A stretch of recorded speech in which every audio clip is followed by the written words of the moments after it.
आप तो अनुभवी है कि रोज के आपके सामने ऐसे केसेस आते रहते हैं। उसका समाधान भी गीता में दिया हुआ है। तीसरा, सामाजिक स्थिति, सोशल अब्यूजेस को हो या सोशल जो लोगों के ऊपर अत्याचार होता है, उसके केसेस भी आपके सामने आता है। समाज के अंदर शकुनी जैसे लोग हैं या नहीं है? है। महाभारत में तो एक ही शकुनी दिखाया, लेकिन आज के समाज में कितने शकुनी होंगे? बहुत सारे हैं, बहुत सारे हैं, जो समाज को भी गुमराह करते हैं और समाज भी अंधा हो जाता है।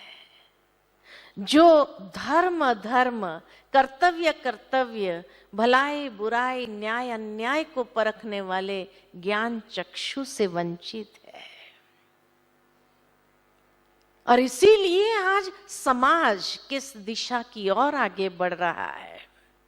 अन्याय, अत्याचार कितना बढ़ता जा रहा है। महाभारत में महर्षि वेदव्यास जी ने भी यही दर्शाया है। उसका समाधान भी गीता है।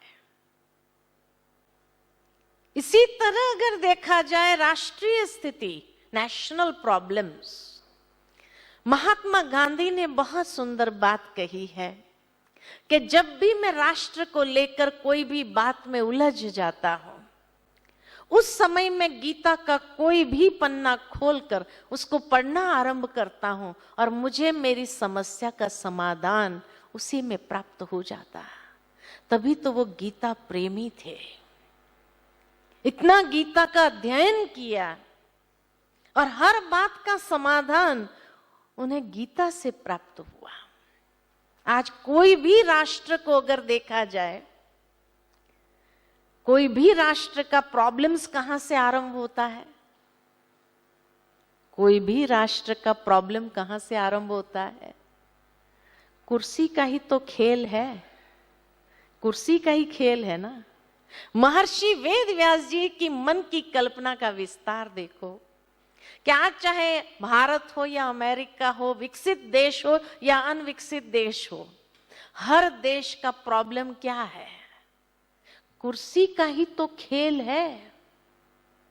और उस कुर्सी पर कौन बैठना चाहता है? धृतराष्ट्र, जो धृत भावना से राष्ट्र को हड़प करना चाहते हैं। और इसीलिए महर्षि वेदव्यास जी की मन की कल्पना का विस्तार देखो कि उस कुर्सी पर कौन बैठा हुआ दिखाते हैं? धृतराष्ट्र। के राष्ट्र को धृत भावना ने हड़प किया और अंधा किसमें था? महत्वाकांक्षाओं में अंधा और स्वार्थ में अंधा। जो स्वार्थ सिद्ध करना चाहते हैं, इसी तरह मोह में अंधा। कितना मन की कल्पना का विस्तार देखो, इतना एक्यूरेट आज की दुनिया के हिसाब से दर्शाया है। इसलिए कहा कोई भी राष्ट्र हो, चाहे भारत हो, अमेरिका हो या कोरिया हो, बैठा कौन है या बैठना कौन चाहता है? और जहां पाशवी बल से अपने अधिकार को जमाए हुए, जो सत्य की दृष्टि से अंधा, और जहां मानसिक और आत्मिक अंधत्व होता है, वो बहुत ही भयानक होता है। पूरे राष्ट्र के लिए बहुत भयानक होता है।